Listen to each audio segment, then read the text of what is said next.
Buenos días, buenas tardes y noches, depende de la hora que nos estén oyendo. Estamos en una edición más de Retratos de las calles de Nueva York, pasado, presente y futuro, con una gran figura, una gran estrella en el mundo neoyorquino, nuestro gran amigo Alberto Ferreras, que tiene una vida curiosa, pero realmente es representativa de lo que es la ciudad de Nueva York, yo creo, ¿no? Bueno, es alguien que pues, nace en España, se va a Venezuela muy pequeñito, donde se cría, se cultiva, y luego son 30 creo los años que lleva ya en Nueva York, vino con 24 añitos, lo cual quiere decir que tienes 32 años ahora, ¿no? Me imagino.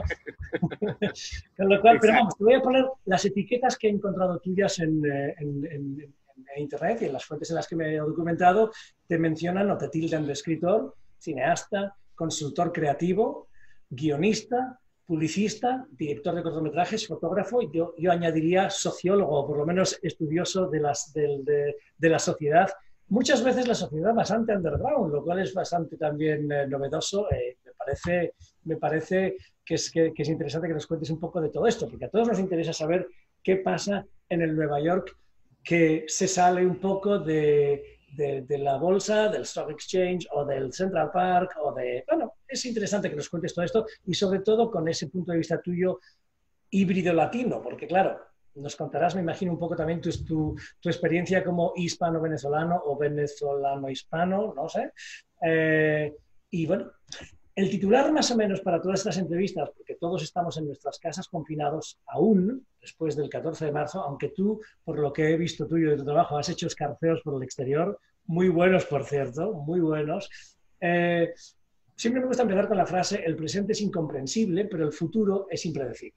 Aquí nos tenemos personas profesionales, cada uno en su ámbito, que estábamos trabajando noche y día para sacar nuestros proyectos adelante o nuestras misiones institucionales de nuestras instituciones, o lo que fuera, y nos hemos visto interrumpidos por COVID-19, ¿no? ¿Puedes contarnos un poco tus orígenes, cómo llegaste aquí, un poco lo que yo he resumido en 4 pinceladas, pero desde tu punto de vista, y cómo resultaron, una vez que llegaste a Nueva York, tus comienzos y tu integración en el tejido social, laboral y cultural de Nueva York? Bueno, a ver, ¿por dónde empezamos? Voy a En empezar, un lugar como de La Mancha. he saltado todos los protocolos, voy a empezar por darte las gracias por estar con nosotros. No, no, por favor, gracias a ti. Bueno, lo primero es que vas a notar que mi acento fluctúa entre el español de España y mi acento venezolano porque eso es una parte integral de mi crecimiento. Yo nací en Madrid de padres españoles, mi padre es de Zamora, de una aldea que se llama Zagallos. Mi madre es del Escorial de abajo, no, no de San Lorenzo del Escorial. Muy bien. Y mi padre, soltero, fue a Venezuela, eh, digamos que se estableció profesionalmente porque venía, estamos hablando de la posguerra española, y cuando vuelve a España se casa con mi madre, vivimos en España unos años y cuando yo tenía 4 nos fuimos a Venezuela. Muy bien. Y fue pues una aventura. Yo, una de las cosas que me pasaba de pequeño, yo hablaba todavía con mi acentito de niño español y yo corregía a las maestras del colegio y las maestras del colegio se morían de risa porque yo les decía que no se decía zapato, sino zapato. Eh, pero como ocurre usualmente ya a los 8 años, me di cuenta que a nadie le hacía gracia que yo hablara con ese acento español y que se metían conmigo en el colegio. Y, y comenzó un proceso consciente de que tenía que adaptarme a Venezuela, porque no podía ser que cada vez que yo hablara con alguien tuviera que explicar toda mi historia personal. ¿Por qué hablas así? Y Venezuela es un país hiper acogedor donde cuando eres parte de la familia, eres parte de la familia. Y yo quería ser parte de esa familia también. Alberto, ¿en qué parte de Venezuela te criaste? ¿Dónde fuiste? En Caracas. Vale, En Caracas. Caracas. Muy bien. Entonces, crecí en Caracas de los 4 a los 24, pero muy con esa conciencia de que yo era lo que ahora llamamos bicultural o multicultural. Y a los 20 estudié periodismo en la Universidad Católica y cuando me gradué, yo había empezado a hacer teatro en Venezuela, pensé que eso era lo que yo quería hacer, pero salió la oportunidad de venir a Nueva York a estudiar televisión. Y a los 24 años me vine aquí y descubrí que esto es una cosa que yo siempre digo. Yo digo que hay neoyorquinos que nunca han estado en Nueva York. Y yo creo que hay gente que llega a Nueva York de vacaciones y dice, no, pero si yo soy de aquí, esta es mi ciudad. Yo siempre yo he estado en sitios totalmente remotos. Me acuerdo en un sitio que se llama Punto Fijo, en la costa de Venezuela, donde el dueño de la única librería del pueblo era un neoyorquino que nunca había estado en Nueva York. Y cuando digo esto de ser neoyorquino, aunque mucha gente habla mal de las grandes ciudades y habla mal de Nueva York y piensa que aquí no nos... la gente es intolerante y va de mal rollo y todo el mundo va con prisa. Yo sí creo que en Nueva York lo que hay es una gran... quizá porque es una capital económica. Si tú eres capaz de venir y contribuir, a mí no me importa que tú hables inglés, chino, francés, no me importa que tengas una pierna o 7. O sea, tú vas a hacer algo por mí, me lo vas a hacer a buen precio, perfecto. Entonces, en ese sentido, creo que Nueva York siempre me pareció que era una ciudad muy tolerante. Cosa que la he comprobado en estos últimos acontecimientos, sí, ¿no? En cómo se ha desarrollado todo este drama del coronavirus y el COVID, porque la gente realmente es muy respetuosa puedes sentirte solo, puedes sentirte aislado, quizá la gente no es tan cálida como en los países hispanos, hispanoamericanos, pero definitivamente hay un respeto que no creo que no lo hay en todas partes. Y un entender las diferencias. Ya has mencionado de pasada que tu biculturalidad, tu bilingüismo ahora también, y yo añadiría que todos tus conocimientos y haberte desenvuelto en el mundo del arte, en el ámbito artístico, yo creo que supone una ayuda para entender la multiculturalidad de una ciudad como Nueva York. Y creo, me imagino, que te habrá ayudado también a tomar algunas decisiones que hayas tenido que tomar una vez ya en Nueva York, que no hubieras hecho o que hubieras postergado de por vida si no tuvieras ese background, ¿no? Digamos, ese histórico tuyo que llevas en tu mochila, digamos. ¿Te puedes imaginar algún ejemplo que te haya facilitado un poco la vida por Nueva York gracias a ese biculturalismo que ya traías contigo? Bueno, precisamente yo tengo el piloto automático por haber tenido que cambiar de acento y adaptarme cuando era pequeño. Llegué a Nueva York y yo inmediatamente asumí que era mi obligación aprender a hablar inglés lo mejor posible, con el menor acento posible, que tengo un acento que no lo salta un ciervo, o como en Venezuela decimos, no lo brinca un venado. Vale. Esa necesidad de estar continuamente traduciendo, preocupándote que el interlocutor te entienda, es una cosa que la tuve que aprender muy pequeño en Venezuela. Entonces, eso creo que definitivamente fue lo que dicen aquí un asset. Fue uno de los atributos que me ayudaron a manejarme aquí. Yo no... sobre todo cuando vienes a Estados Unidos como un adulto, yo nunca estuve obsesionado con, digamos, pasar por gringo, digamos, pero no quería sentirme marginado de la cultura americana en general. En ese proceso, un poquito fue cuando me puse en contacto con mi latinidad. No sé cuánto se discute esto fuera de los Estados Unidos, pero el concepto de latinidad es un concepto puramente norteamericano. O sea, la gente en Perú y en España y yo qué sé, en México la gente no dice, ay, somos latinos, todos no. Es más, ni siquiera tú dices soy colombiano, tú dices yo soy paulista y yo soy mendocino y a mí no me vayas a confundir con el de la otra ciudad. Pero cuando tú llegas a Estados Unidos y vienes de una cultura hispana, tú puedes aceptar o no este parentesco, que tienes con todos los que vienen de esta cultura hispana, y tú decides si quieres ser parte de ese club o no. Y yo decidí que quería ser no solamente parte, sino quería ser fan, quería ser cheerleader de ese grupo, quería hacer todo lo posible por subirle la autoestima a ese grupo, porque yo también lo veía como un grupo oprimido dentro de esta sociedad. Sí, de hecho, alguna vez has dicho, alguna cita tengo tuya que decías algo así como querías esto era bueno para devolver la autoestima a los hablantes hispanos de Estados Unidos que tenían ya muy magullada, ¿no? Decías, sí.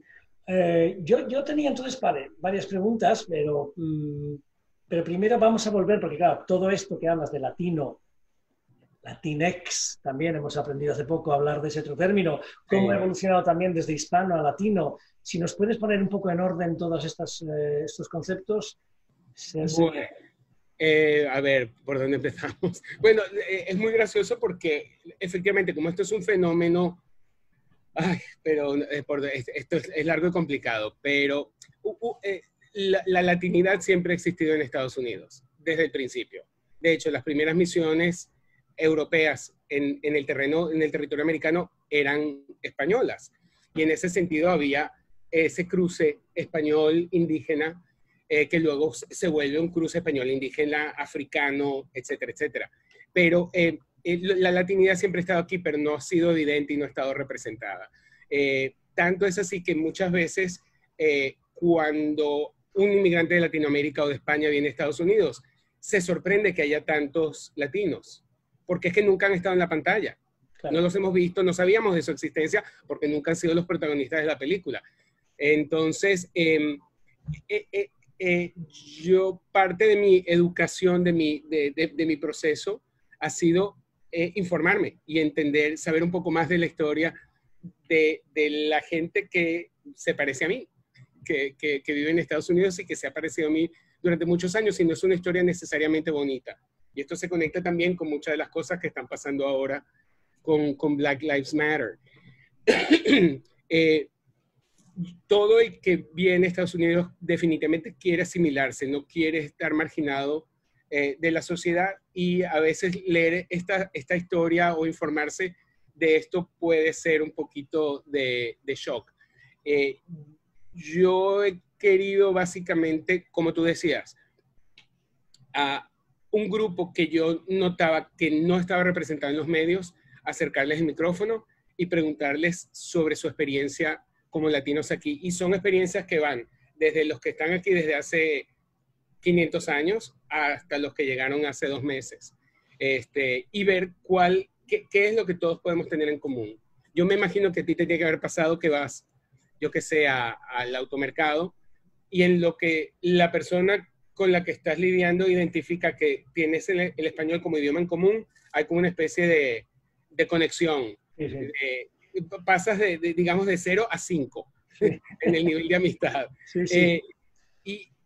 Me parece que es un fenómeno alucinante, porque sí. Ocurre incluso cuando no compartes el idioma. Si tú estás lidiando con alguien que no habla español, pero sus padres lo hablaron, si fue el idioma de su abuela, hay un montón de emociones relacionadas con el español, y de pronto tú no eres el otro, tú eres una persona que tiene algo en común conmigo. Sí. En fin, yo me enrollo mucho a hablar de estas cosas. No, pero eso, si me permites decirlo y recomendar a todos nuestros oyentes que vean todos tus vídeos, tus podcasts y todas tus apariciones, porque claro, has hecho mucho de esto materializado en vídeos, formato corto, más largo, donde se representa de una manera directa al mundo hispano de todos los ámbitos, en todos los segmentos sociales, hablando como hablan y expresando sus grandes problemas, ¿no? Y ese intento de pintar su identidad e integrarla dentro de una realidad más grande, ¿no? Toda la serie de los segmentos de habla son excepcionales en HBO, los de lessons, las lecciones, todo, bueno.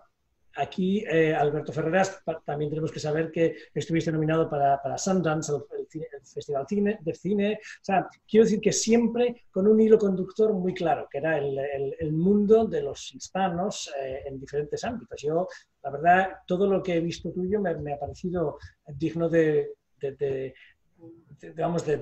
contar y de ver. O sea, por eso lo estoy recomendando sinceramente, porque es muy interesante, ¿no? ¿Cómo afecta, entonces, estamos con toda esa evolución y ese trabajo que estás realizando, cómo afecta entonces la situación del confinamiento y de la pandemia a la industria en general y a tu trabajo en particular y a la comunidad latina, ¿no? En tu trabajo. Pues hay algunas bendiciones que he descubierto precisamente sobre la marcha. Cuando el 11 de marzo fue el día en el que en Nueva York todo el mundo dijo: hay que cerrarlo todo y no sabemos qué va a pasar mañana, ni pasado mañana, ni la próxima semana. Y justamente ese día yo acababa de filmar una entrevista con el chef José Andrés. Ajá. Y con Carmen Carrera para un proyecto en el que estaba trabajando. Y fue un milagro que lo filmamos ese día. Y yo me acuerdo que yo vine a casa ya con el drive de la computadora dispuesto a editar y dije, ok, si el mundo se acaba, por lo menos yo voy a poder terminar este programa, porque ahora edito en mi casa. Mi colorista de video vive en Brooklyn, él también puede trabajar desde su casa. Para hacerte el cuento corto, un programa entero para HBO, fuimos capaces de hacerlo en el momento más crítico de la pandemia. Gracias a la tecnología, gracias a las computadoras, a la internet high speed. Eso obviamente me da esperanza de muchas cosas que vamos a poder hacer. No está claro qué va a pasar con las filmaciones, cuál va a ser el protocolo, porque todo lo que tiene que ver con contacto visual. Sin embargo, un guión de un cortometraje que yo escribí lo acaban de producir y lo que hicieron fue que los actores se filmaron ellos mismos con teléfonos. Entonces, hasta eso va a ser posible. Sé que la animación está en marcha, los locutores, los actores que hacen voiceovers están trabajando. Hay muchas cosas que se van a poder hacer, pero nadie sabe qué va a pasar en los próximos meses. Es un poco como el proyecto de Hamlet en Harlem, que en realidad son como un caleidoscopio de actores y está muy original, ¿no? La idea era un poco así, ¿no? El cuento de Hamlet en Harlem yo había escrito un guión de cine. Y el año pasado dije, oye, esto también podría ser una obra de teatro. Y cuando cae lo de la pandemia, me llamaron del Theater for the New City y me dijeron que si podíamos hacer una lectura en Zoom. Pero a mí me parecían tan aburridas las lecturas en Zoom, claro, que yo dije, no, entonces déjame que adapto la obra una vez más y la volvemos como si hubiera estado concebida para hacer una lectura de Zoom desde el principio. Y funcionó fenomenal. Bueno, no porque la haya escrito yo y tal, pero... Te lo digo yo para que no te pongas colorado. Altamente recomendable. Lo digo. Pero, y ya extrayendo de todas estas actividades que tienen todas un punto en común, que es el Spanglish, ¿no? Voy a comentar por ahí. Centrémonos entonces en tus actividades, ¿no? Tanto de guionista como de director, como de publicista, etcétera, tu director de cortos, fotógrafo. En todas ellas sale el Spanglish, ¿no? Y ocupa un lugar preeminente. Vamos a ver, para aquellos que no estén muy familiarizados, les costará, bueno, porque mucha gente piensa que simplemente el Spanglish es una moda, es un fenómeno nuevo, pero quiero recordarles a todos que el periodista, poeta y ensayista Salvador Tió acuñó ya a finales de los 40, no sé, creo recordar que era el 48, pero no me acuerdo, del siglo XX, el término Spanglish, es decir, lo llamó como Spanglish spoken with some English terms, y luego menos frecuente el inglañol, que era English spoken with some Spanish words. Luego tenemos ahí Lance Tabans, que era un gran estudioso, evidentemente, es uno de los grandes defensores, y él lo definió, que eso me parece interesante, por el tipo de términos que meticulosamente escogió. Que él lo define como the verbal encounter between Anglo and Hispano civilizations, y hace una gran explicación de por qué utiliza encounter y no choque, no guerra, no confrontación. En términos positivos, Junot Díaz, evidentemente el premio Pulitzer, incorpora Spanglish en sus novelas, y bueno, hay infinidad de términos. Pero ahora vamos a ver lo que dice Alberto Ferreras, ¿no? Sobre cómo lo ha definido. Y es curioso porque, claro, viendo luego tu serie Habla y otras cuantas manifestaciones artísticas tuyas, pues se entiende, ¿no? Tú lo llamas un ingenioso sistema de defensa de una cultura, la latina, en un ambiente hostil.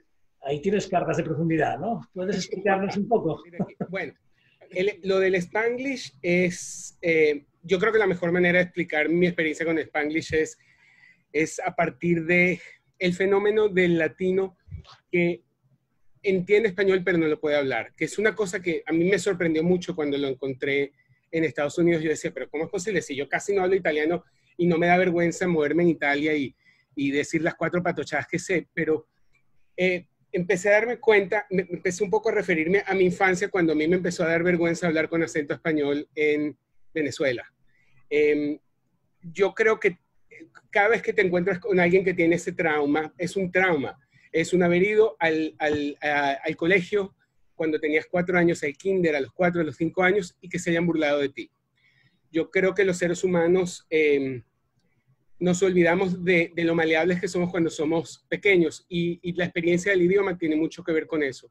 Entonces, usualmente la gente que tiene esa, no sé cómo llamarla, dismorfia, dislexia, esa desconexión entre el lenguaje de sus padres y su capacidad de hablar una lengua, viene de haber sido humillado por no hablar bien, no hablar como los demás en el playground. Aquí es donde entran lo de las generaciones, ¿no? Primera generación, segunda generación, tercera generación, ¿no? Exactamente. Cuando eres hijo de padres inmigrantes de zonas rurales que no tenían un gran vocabulario o hablaban español regional estrictamente de su zona, llegas a Estados Unidos, tratas de comunicarte con otra gente que habla español y se burlan de tu español. Si eso te ocurre a los 4 años, no vuelves a hablarlo nunca más. Y entonces el inglés se vuelve el idioma en el que nadie se burla de ti. Yo he conocido gente, por otro lado, que lleva 30 años en Estados Unidos y nunca ha podido aprender inglés, y fue porque llegaron como adolescentes, trataron de aprender inglés, se burlaron de ellos y dijeron, yo obviamente no tengo la capacidad de aprender este idioma, entonces no trato de aprenderlo nunca más. Y no es una trivialidad eso. Es exactamente lo que llamaríamos un trauma. Es una cosa profundamente psicológica. Entonces, parte de este vivir en 2 culturas, que tus padres hablan un idioma, afuera se habla otro, en Estados Unidos es muy común, y digo yo en Estados Unidos porque es de lo que estamos hablando, pero yo sé que ha ocurrido como parte del fenómeno migratorio, los niños se vuelven traductores de sus padres. Y ya para no ponerme tan académico, yo después de unos años aquí empecé a decir cosas como overlapear, empecé a decir cosas como cranquear, o sea, cualquier cosa. Conjugar verbos ingleses en español es una cosa que yo hago a diario, y en el fondo he aprendido a entender que hay una belleza en esa manera de usar el lenguaje, y que no es deleznable. Cuando una persona se expresa de una manera genuina y emotiva, el lenguaje es profundamente emotivo. Cuando una persona dice, estas son las palabras a las que yo les tengo cariño y no las quiero excluir de mi vida, definitivamente es algo que merece respeto. No sé si va a haber una academia del Spanglish algún día, pero definitivamente es un fenómeno que tenemos que mirar sin prejuicios. Sí, sí que has dicho en algún momento, entiendo que estoy obsesionado con el idioma por necesidad, evidentemente lo entiendo por tu trabajo y por evidentemente tu relación con la sociedad. Tú vives en el West Village, eso es en el sur de la isla de Manhattan, para aquellos que no controlen muy bien cómo estamos posicionados, pero ¿estás como sobre la 18 o con 90? Estoy en la octava, debajo de la 14. Vale, debajo de la 14. Es justo donde comienza Greenwich Avenue, que es la que le da nombre a Greenwich Village. Por ejemplo, esa zona concretamente no es necesariamente, digamos, no está habitada necesariamente por un colectivo lingüístico específico, como puede ser ciertas zonas de otras partes de las... ¿Cómo sería, así a vuela pluma, el mapa lingüístico de los diferentes sitios de Nueva York? ¿Dónde están más puertorriqueños? ¿Dónde hay más mexicanos? ¿Dónde hay más...? ¿Lo sabrías un poco pintar? Bueno, y esto tú seguramente lo sabes, históricamente yo estoy en el enclave español del siglo XIX. Claro, claro. Porque la Nacional está aquí a la vuelta de la esquina. Sí. Pero en Nueva York lo que pasa es que ha cambiado mucho, pero por ejemplo Washington Heights es muy dominicano, Spanish Harlem era muy puertorriqueño, luego se volvió muy mexicano, luego tienes vecindarios en Jackson Heights, supuestamente es muy de todo, porque es el barrio que tiene en Queens. Jackson Heights tiene la mayor diversidad étnica de cualquier barrio del mundo, tengo entendido. ¿Sabes qué es increíble? Ir a los automercados de Jackson Heights. Porque, o sea, solamente las frutas. Hay frutas que traen de la India, de Pakistán, que yo no he visto en mi vida, que no sé cómo se llaman, que no sé cómo se comen. Sí. Y eso es impresionante. Luego está el Lower East Side, que mucha gente, no sé, yo tardé en darme cuenta que Loisaida es precisamente la pronunciación latina de Lower East Side, que también ha sido profundamente puertorriqueño, donde hay un lugar maravilloso al que espero que vayamos un día, que es el New Yorican Poets Café, ¿vale? Que es la cuna de la intelectualidad New Yorican en Nueva York, que está ahí abajo en el Lower East Side. Muy bien. Bueno, pues ese es un poco el mapa lingüístico porque claro, cuando hablamos de Nueva York la gente sigue sin pensar en los 5 condados, las grandes divisiones que, digamos, administrativas que tiene la ciudad, pero claro, son grandes enclaves también de etnias, de religiones, de culturas, y eso es algo que la gente tiene que saber si se quiere integrar en algún momento, ¿no? Solo para colofón del Spanglish me gustaría leer algo que has dicho también, del Spanglish tú, que decías que se originó para defender tu yo ante un ambiente que no te va a aceptar si eres quien eres, ¿no? Efectivamente. Una de las cosas, a mí me ha pasado, no, bueno, tú te llamas Richard, entonces quizás no te ha pasado a ti, pero yo llegué a Estados Unidos y me dijeron, ¿cómo te llamas? Y dije, Alberto. Y lo primero que me dijeron fue, ¿Can I call you Al? Y yo dije, no, yo me llamo Alberto toda mi vida y no me voy a cambiar el nombre porque a ti te parece que decir 3 sílabas es demasiado trabajo. No, me tienes que llamar Alberto. Y yo era un adulto, mi ego, digamos, ya estaba protegido. Hay mucha gente que termina cambiándose el nombre. Uno de los más famosos es el caso de Jesús, que te llaman Jesse. Y tú dices, mi nombre es Jesús. No, we're going to call you Jesse. Sí, ahí ya entra un tema religioso también, más que lingüístico. Además, efectivamente. Claro, claro.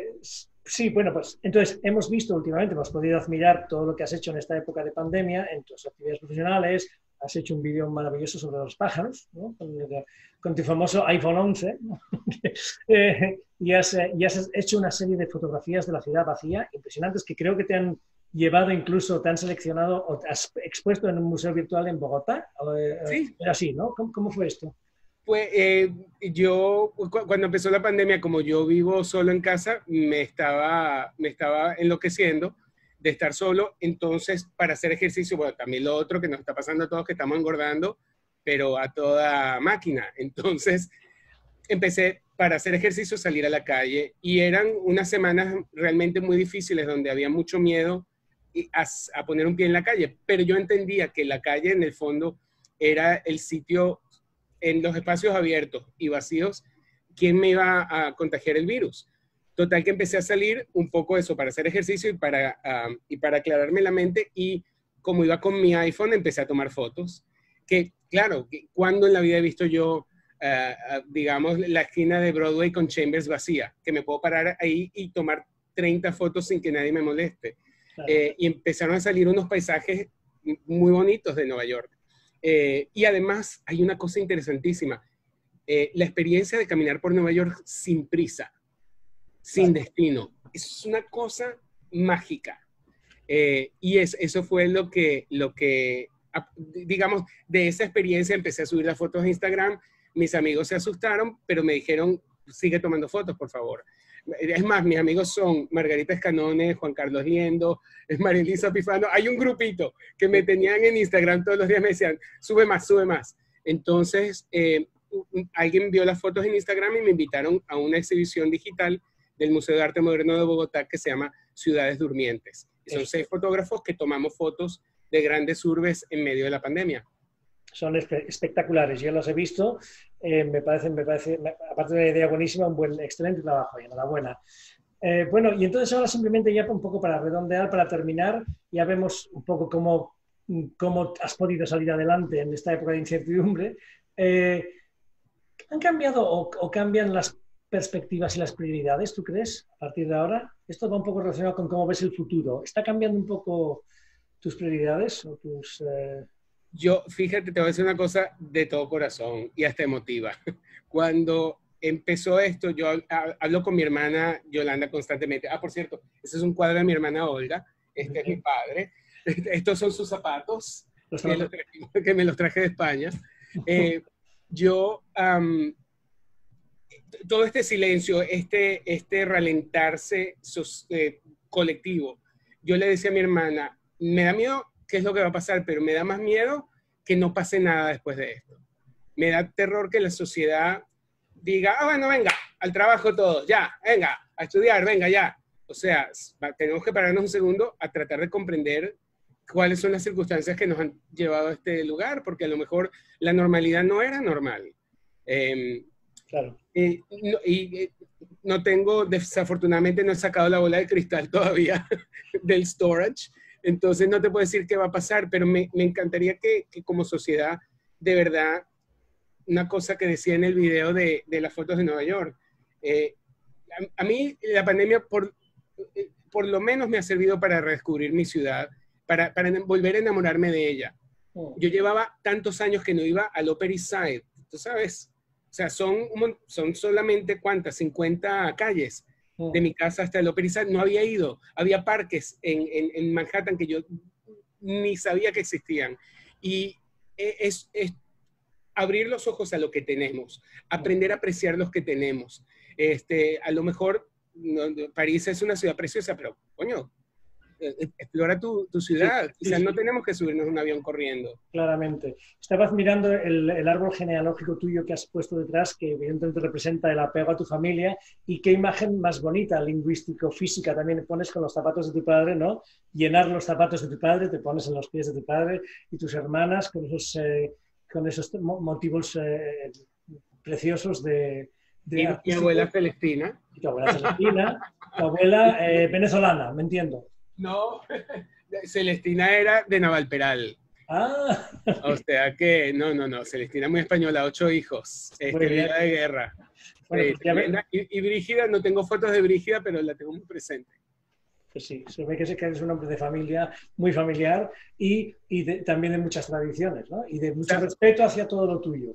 Sabes que hace poco entrevisté a un artista de cómics que se llama Edgardo Miranda Rodríguez, que es un tipo inteligentísimo, y él decía que él se especializa en hacer superhéroes. Y él decía que para los latinos la familia es nuestro superpoder. Y me parece una cosa tan profunda. Bonito, sí. Que yo creo que justo en estos momentos de crisis, de que a lo mejor te vas a tener que ir a volver a casa de tu madre. Bueno, pues vete a casa de tu madre. Tienes una madre, te quiere recibir. Fenomenal. Sí. Y es bueno reflexionar en esas cosas. Sí, señor. Bueno, pues para terminar, querido Alberto, que ha sido un placer tenerte, dime así en un titular, ¿qué planes de futuro tienes en particular? Así, Bueno, nada. A ver, si Dios quiere, en agosto, septiembre va a salir un especial nuevo que hemos hecho. No voy a decir de qué ni cómo, pero ya les avisaré, pero va a salir algo en televisión que estuvimos trabajando durante la pandemia. Tengo no me has dicho una línea, ya me estoy enrollando a contarte. Da igual, no, venga, te permito dos, venga. Por favor. Nada, voy a seguir editando. Creo que mi maestro de dramaturgia, que era un argentino genial, que se llamaba Juan Carlos Gené, decía que el arte nace de las limitaciones. Y yo creo en eso, y yo creo que todas las limitaciones que esta situación puede traer a nuestra vida puede ser lo mejor que puede pasar para las artes, para el cine, para la narrativa, y es cuestión de aprovechar, de embarcarnos en una aventura y ver a dónde nos conduce en lugar de sufrir porque el mundo no es como era en febrero del 2020. Claramente. Pues te deseo todo lo mejor, te deseamos todo lo mejor, te doy muchísimas gracias por estar con nosotros, ha sido un placer. Querido Alberto Ferreras, para todo el público, os recomiendo ver todo lo que hace porque es maravilloso. Muchas gracias. Richard, gracias a ti, y te voy a decir, el Instituto Cervantes ha sido esencial para la vida cultural de Nueva York y sé que lo va a seguir siendo regardless. Muchas gracias, muchísimas gracias.